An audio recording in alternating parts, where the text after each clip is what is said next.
And welcome back to all my Bi-Conics wrestling fanatics across the internet lands. Welcome to another edition of Beat the Clock for this week's episode of NXT. I am your reviewer, Mikey, and I am super excited to talk about this week's NXT. It was it was actually a pretty good one. I was really pleasantly surprised. I still have some questions about some certain things, but I thought for the most part this week's NXT was great. So without further ado, let's just jump into it, break everything bit by bit, and then give my overall thoughts at the end of the review. So the first thing that we end up seeing this week on NXT, we see the D'Angelo family come on through into the parking lot, and as they arrive, they are jumped by the Gallus boys. So there ends up being a brawl. Gallus gets the upper hand, and I'm telling you, you guys, the most dangerous place in the United States is the NXT parking lot, because that's where people are getting jumped, people are getting kidnapped.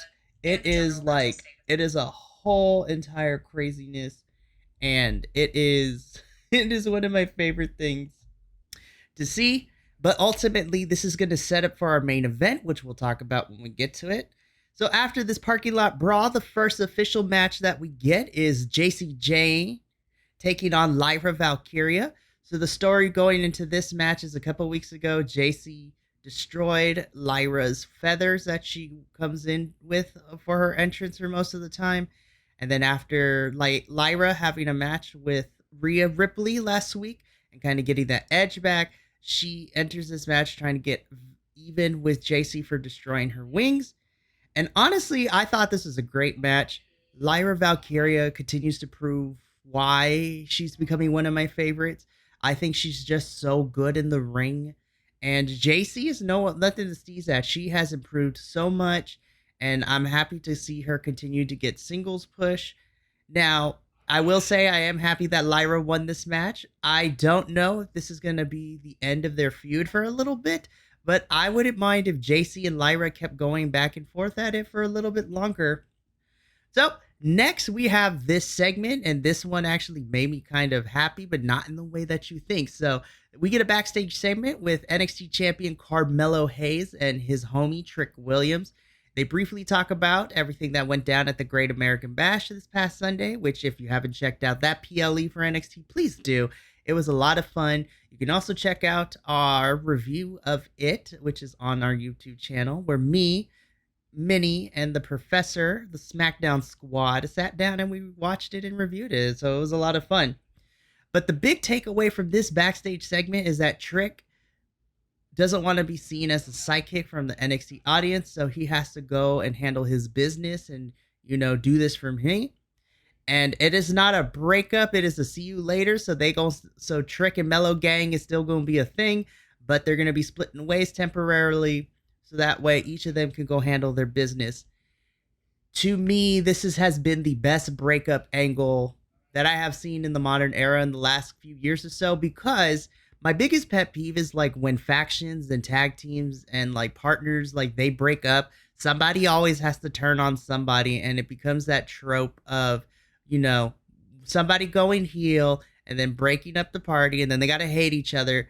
I love the way that this kind of breakup happened, because they're still Mellow and Trick are still good with each other. They still cool with each other. They're still friends, but they got to handle their business. So I appreciate that nobody turned heel in this, though I do want to say a prayer for Trick, and we'll get to it at the end of this episode of why in a little bit.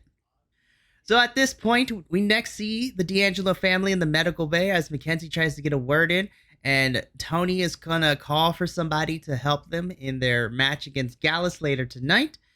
So at this point, this becomes a thread throughout the show where we see Tony talking to somebody and asking for help, and then we ultimately are going to get that person in our main event. Next, we have this interesting in-ring segment where we have NXT North American Champion Dominic Mysterio and Mommy Rhea Ripley come on down and have an in-ring promo.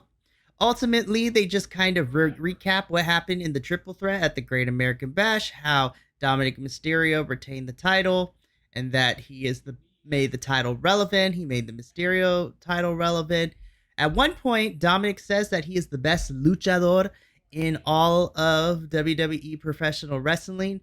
And as soon as this was said, out comes Dragon Lee, who interrupts this promo by telling Rhea that he doesn't like her and that Dominic has this big ego to think that he is the best luchador when the best luchador in history is Rey Mysterio Jr.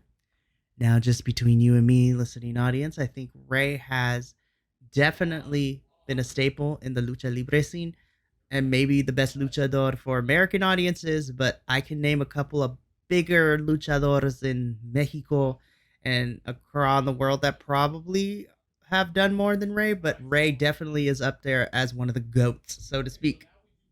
So ultimately, Dragon Lee spits this information, and ultimately he challenges Dominic for a championship match next week, which Dominic accepts.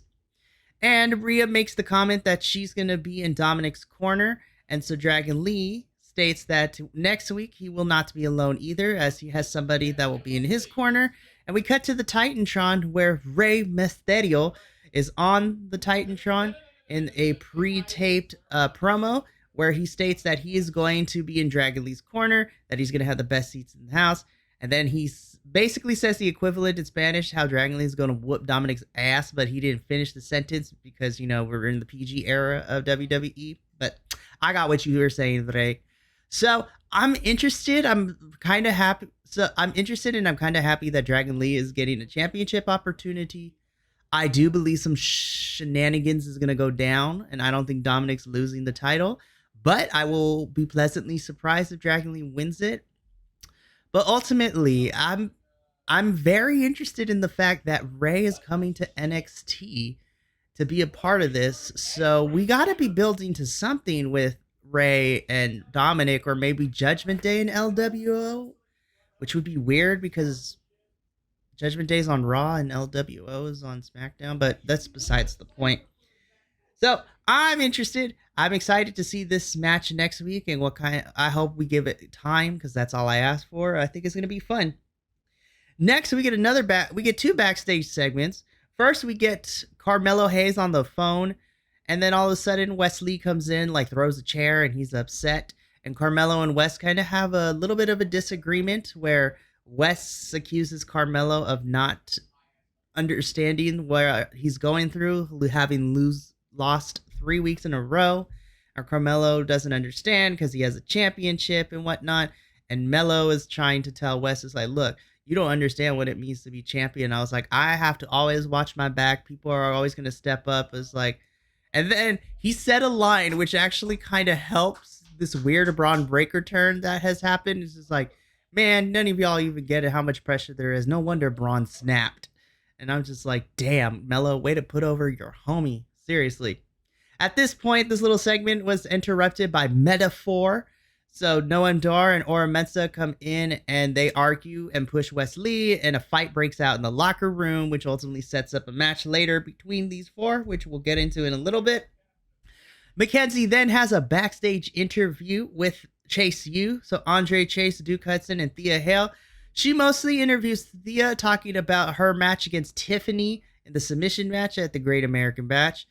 I'm going to let you know right now, depressed Thea Hale scales the hell out of me. She's actually kind of upset that Andre threw in the towel for her, and all of a sudden Baron Corbin comes in, and this exchange between Corbin, Thea, and Andre is probably my favorite thing that has happened on NXT television. So Baron gets in Thea's face and says, little girl, it's time to pack it up. Like, you peaked at that match. You can't do no more. And Andre Chase cuts in and literally says to Baron Corbin, it's like, I don't like the way that you're talking to Thea. You're a piece of shit. But of course, you know, every time Andre Chase cusses, they bleep it out, which is like the funniest thing on the planet to me. And which ultimately sets up a match later between these two. So next we get a match between Eddie Thorpe and Dijak. I love Eddie Thorpe's entrance. I love that he's representing Native Americans and two-spirited people, and his entrance shows that. And of course, I love Dijak's entrance of the Sin City, like black and white, as cheesy as it is. It was great. The only critique I have with this match is I didn't want it to end so quickly. It was only like a 4.5 minute match, but this match was a lot of fun. Ultimately, Dijak gets the win with this big ass boot to Eddie's face. Lord have mercy. That the size of that man and the timing of that boot to the face has to be right without doing a lot of damage. I don't think this is the end between Dijak and Eddie. I hope we get this feud to go on a little bit. I love both wrestlers, and this was a pretty balanced match. Both men got some offense in, but ultimately Jack picked up the victory here. We next see a backstage segment with Dana Brooke and Kaylani Jordan talking about Dana's kendo stick match from last week on NXT. You know, I'm happy to see this kind of shift in character for Dana Brooke because I know a lot of the internet wrestling fandom has not been nice to her or kind to her and basically has called her a waste of space and has even gotten to the point where people are saying she should kill herself, which we don't condone here on this platform here. And Dana, in this little segment, talked about how she found her edge in this match and that Kaylani should be able to find her. So I think Dana and Kaylani make a great team. I think having Dana kind of teach Kaylani to have a bit more of an edge is great. And I'm interested to see where this goes.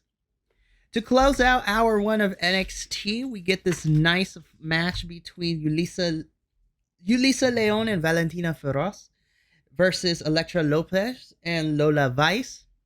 Now, one of my favorite things is I love watching my Latina women wrestle, especially since there's not a lot of them on my television screen. And so the fact that we have 4 Latina women wrestling against each other is great. Of course, a lot of these women do still need some more time to cook, so to speak, and develop more of their skill set. But this was a really fun match. And my God, Lola Vice's like spinning back kick was so hella brutal. It was so good. And ultimately, Lola and Elektra pick up the win here. I hope this continues because I would love to see these 4 continue to feud. And who knows what possibilities can happen with this. So next, we kick off hour 2 of NXT with a Get Ready With Me from Tiffany Stratton from TikTok, where she praises Thea Hale that Thea took her to the limit, but she still won. And next week, she's going to be back on NXT to maybe have a celebration or to scout out to figure it out. Ultimately, this little vignette's purpose was to tell us, the wrestling audience, that we'll probably find out how they're going to figure out Tiffany's next opponent for the title next week. So I'm interested to see that. Next, we have probably my match of this week's NXT. We have Wes Lee and Carmelo Hayes taking on Metaphor, which in this case is Noam Dar and Ora Mensa. This was a nice, fast-paced match. Everybody got their licks in. These 4 can go. The finishing sequence was a lot of fun too. So Jakari Jackson and Lash Legend getting involved throughout the match was fun. But for as far as the finishing sequence, Wes goes for a cardiac kick, but accidentally hits Mello. And at that point, Ora Mensa super kicks him in the face, which allows Noam Dar to take Wes Lee to the floor and pin him for the 1-2-3. And your winners of this match is Metaphor. After the match, we see Carmelo and Wes kind of argue in the ring for a little bit. But Carmelo is just like, you know what? We cool. Like, I ain't going to worry about it. But Wes keeps going. And ultimately, Carmelo tells Wes, hey, bro, you need to chill out with all that nonsense before leaving. So the seeds are planted. Carmelo versus Wes at some point. I hope this is a long feud.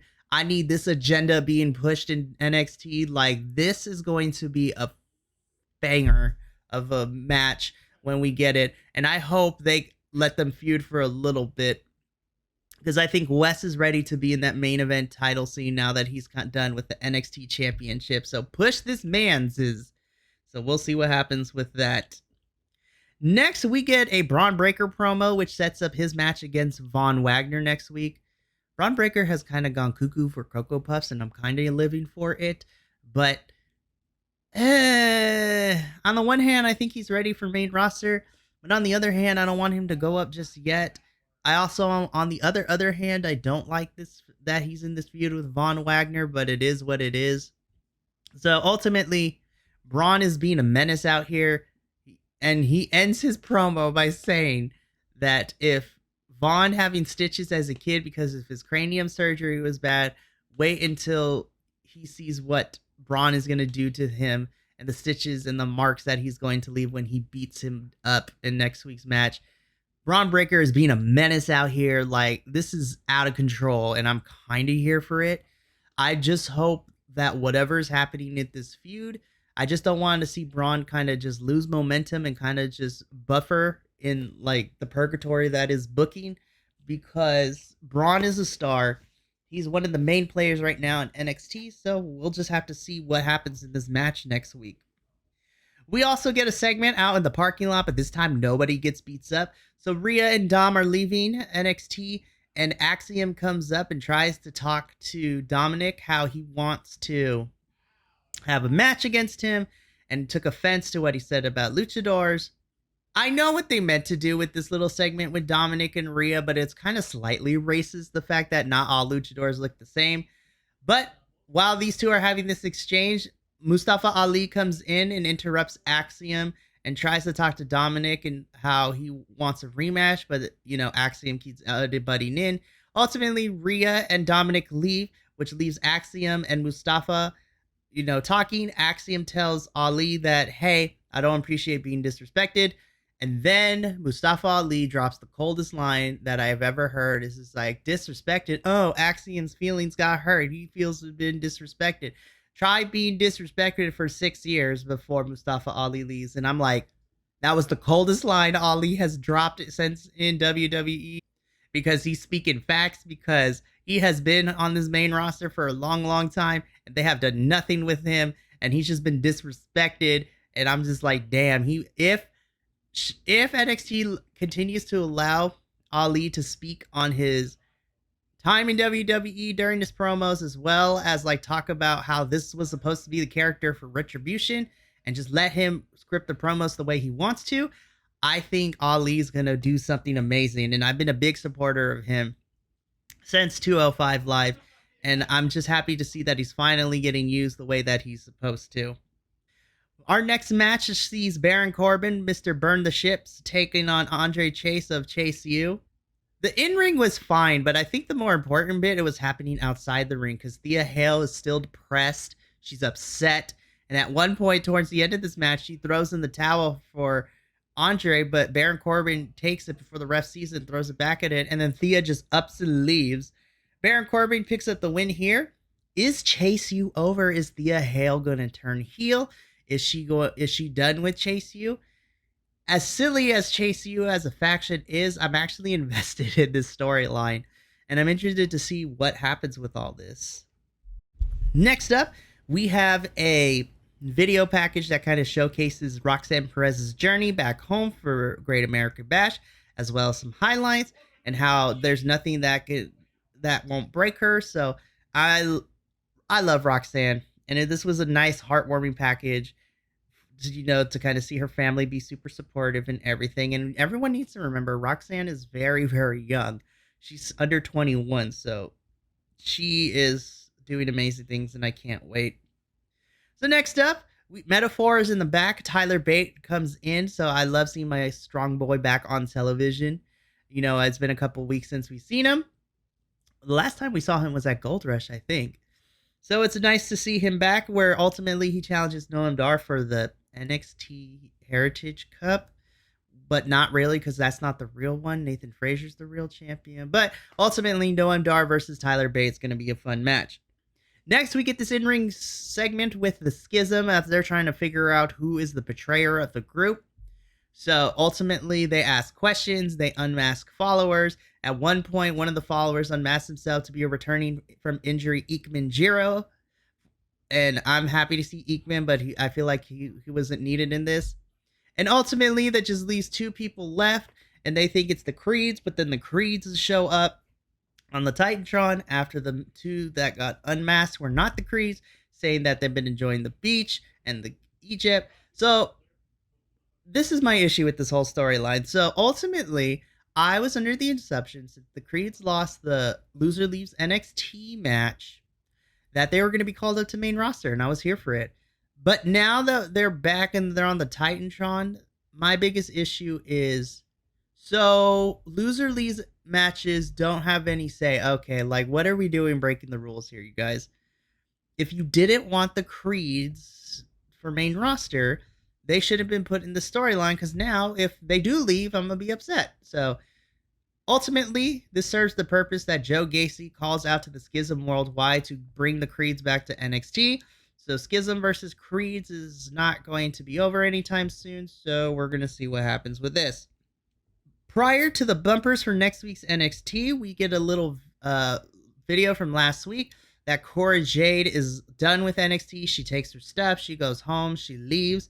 So I don't know if she's going to take some time off of television. I don't know if she's being called to the main roster. Like, I don't know what's going on, but we're going to figure out. So we get the bumpers for NXT, where the only two matches announced is the North American Championship match between Dominic Mysterio and Dragon Lee. And we also get the confirmation that it's going to be Braun Breaker versus Von Wagner in a singles match. So it'll be interesting to see next week.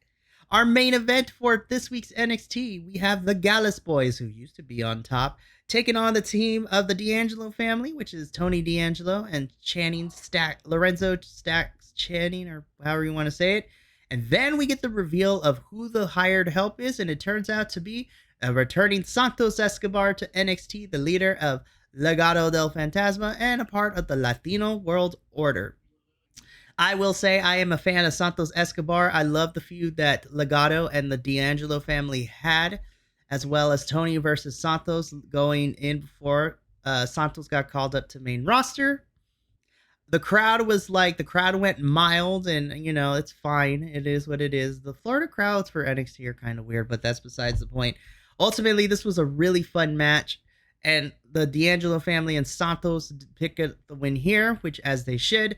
The D'Angelo family just won the tag titles at Great American Bash, and you're still making Santos look strong as he heads into his United States Championship match in 2 weeks against Austin Theory over on SmackDown.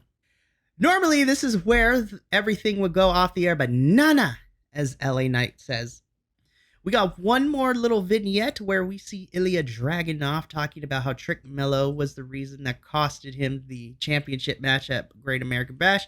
And this is where I said earlier that we need to say a prayer for Trick Williams, because Trick is going to get his ass beat, because Ilya versus Trick is set for next week as well, as NXT goes off the air for this week.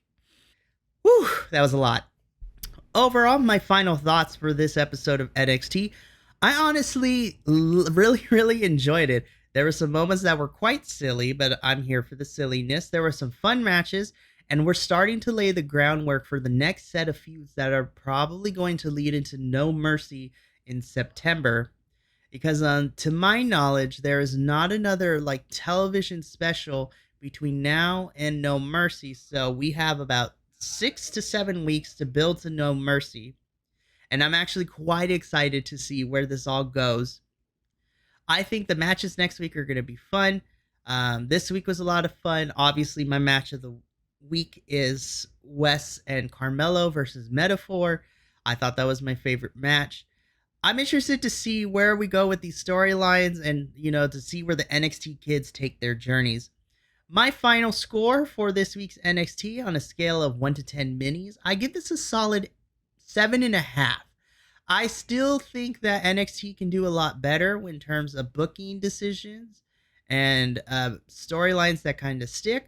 But I think they're doing a better job of, at least I can follow the story beats, where we're going, and they logically make sense, even if everything is goofy and silly for a lot of the time.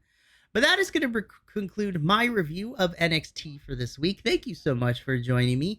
If you like what you see here, you can also check out my other reviews for NXT, as well as our other long-form Beat the Clock reviews here on YouTube. We pretty much cover everything: Raw, SmackDown, NXT, Dynamite, Rampage, Collision, Ring of Honor, and Impact Wrestling, as well as the multitude of pay-per-views that happen.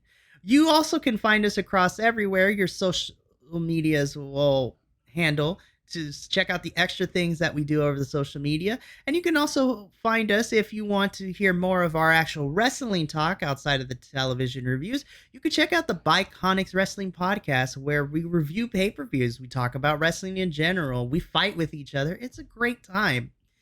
But thank you so much. This has been Mikey with another NXT review. And as always, from all of us here at the Bi-Conics, take care of yourself, love one another. Until the next NXT review, that will be all. Adios and sayonara. Thank you for watching.